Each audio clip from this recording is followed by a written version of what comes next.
بسم اللہ الرحمن الرحیم۔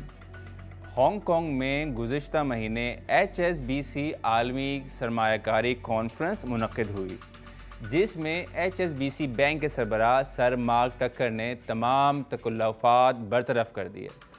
اور صاف صاف کہہ ڈالا کہ عالمگیریت کا وہ دور جو ہم جانتے تھے اب ختم ہو چکا ہے۔ انہوں نے کہا کہ تجارتی جنگوں سے عالمی شرح نمو بھی متاثر ہوگی، جس سے لوگوں کی زندگیاں مزید مشکلات کا شکار ہو جائیں گی۔ انہوں نے مزید کہا کہ جغرافیائی اور سیاسی کشیدگی جیسے امریکہ، چین، روس کی وجہ سے دنیا کے ممالک اپنے ہم خیال، دوست اور علاقائی ممالک کو خاص ترجیح دے کر اپنے تجارتی گروپ کو توجہ کا محور بنائیں گے۔ انہوں نے کہا کہ دنیا اس وقت تجارتی اور عالمی سلامتی پالیسیوں کے ایک انتہائی طاقتور اور تبدیلیوں کے عمل سے گزر رہی ہے۔ عالمگیریت یا گلوبلائزیشن دنیا کے تمام ممالک کی معیشتوں کو جوڑنے، لوگوں کو جوڑنے، ثقافتوں اور معاشروں کے ایک دوسرے پر انحصار کرنے اور ان کے درمیان تعاون کو آسان کرنے کا نام ہے۔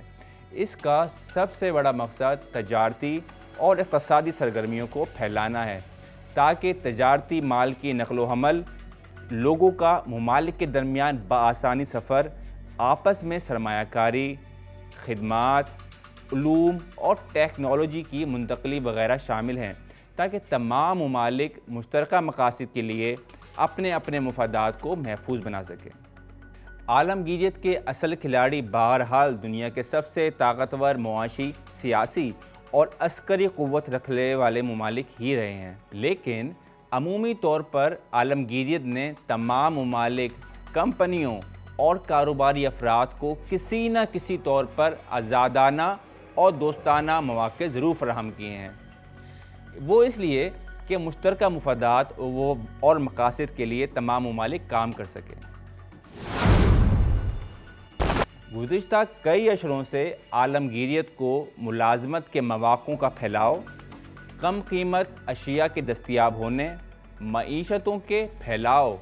اعلیٰ معیار زندگی، نئے بازاروں کی دریافت اور ثقافتوں کے بین عمل کے فوائد اور مشترکہ مقاصد کے حصول کا بہترین طریقہ مان لیا گیا تھا۔ لیکن جیسے جیسے امریکہ اور اس کے اتحادی ممالک کے سیاسی، سماجی اور معاشی چیلنجز بڑھتے گئے، گلوبلائزیشن اور عالمگیریت پر مغرب میں ہی سوالات اٹھنے شروع ہو گئے۔ اس کی وجہ چین، روس، بھارت، برازیل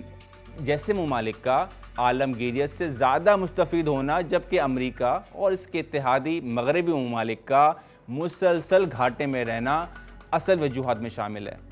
جیسے امریکہ اور یورپی یونین کے ممالک ہر سال چین سے سینکڑوں ارب ڈالر کا تجارتی خسارہ ریکارڈ کر رہے ہیں، جس سے عالمگیریت کا دور اب علاقائی تجارتی گروہ بندی میں تبدیل ہو چکا ہے۔ عالمگیریت سے جڑے ان طاقتور ممالک کے آپس میں سلامتی جیسے حساس معاملات پر کوئی فیصلہ کن پیش رفت نہیں ہو سکی، جیسے یوکرین، تائیوان، وینزویلا اور شمالی کوریا سے جڑے ہوئے مسائل کا قابل قبول حل بھی نہیں نکالا جا سکا۔ اس لیے عالمگیریت کے بانی اراکین میں سے ایک امریکہ نے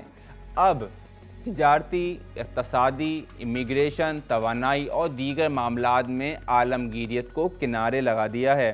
بلکہ پہلی بار امریکہ خود اپنے آزمودہ اتحادیوں جیسے یورپ، تائیوان، کینیڈا اور برطانیہ سے بھی از سر نو اپنی شرائط اور مفادات پر تجارتی معاہدے کا خواہاں ہے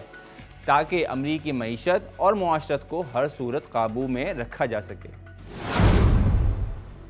سر مارک ٹکر برکس پلس ممالک کو بطور مثال پیش کرتے ہوئے پیشن گوئی کرتے ہیں کہ برکس پلس ممالک اپنے مشترکہ سیاسی اور معاشی مقاصد کی وجہ سے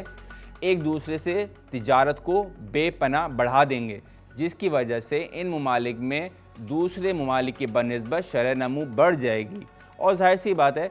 یہی فرق بعد میں نئی سیاسی اور معاشی لڑائیوں کا پیش خیمہ ثابت ہوگا۔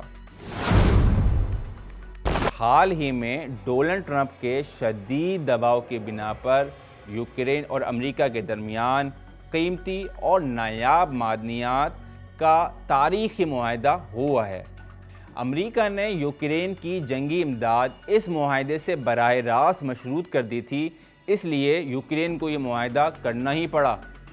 یہ معدنیات اسمارٹ فون، کمپیوٹرز، طبی آلات، آٹوموبائلز اور دفاعی سامان سمیت کئی دیگر اشیاء کی تیاری میں استعمال ہوتی ہیں۔ یوکرین میں 15,000 ارب ڈالرز مالیت کے قیمتی اور نایاب معدنیات کے ذخائر موجود ہیں، جو اب مکمل طور پر امریکی گرفت میں آ چکے ہیں۔ دنیا کی کل معدنی کانکنی کا 70% حصہ چین کے پاس ہے، اور نایاب دھاتوں کی برآمدات پر چین پہلے ہی پابندی لگا چکا ہے تاکہ مستقبل کی ٹیکنالوجیز کی قیادت برقرار رکھی جا سکے۔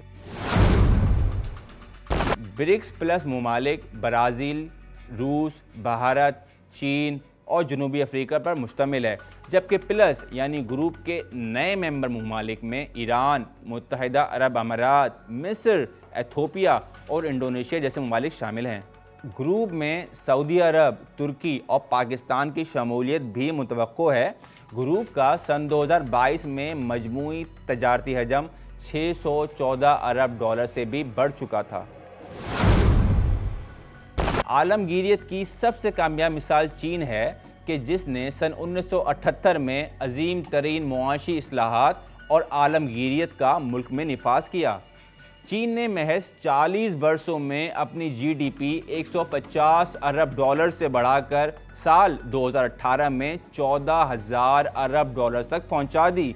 جس سے 80 کروڑ چائنیز غربت کی لکیر سے آزاد ہوئے۔ بھارت نے 1991 میں منموہن سنگھ کی پالیسیوں سے ملک کی اصلاحات شروع کی، جس سے 34 سالوں میں بھارت کی جی ڈی پی 270 ارب ڈالر سے بڑھ کر 4,200 ارب ڈالر تک پہنچ گئی، جبکہ پاکستان گزشتہ 45 برسوں سے اپنی سیاسی، سماجی اور ریاستی طاقتوں کے درمیان آپسی رساکشی سے باہر نہیں نکل سکا، اور نہ ہی دنیا کے مختلف ممالک سے ملکی مفاد میں کارآمد اور دیرپا شراکت داری بنا سکا، جیسا ہمسایہ ممالک نے دنیا میں اپنے عوام کے لیے باعزت زندگی کی نئی راہیں ہموار کی۔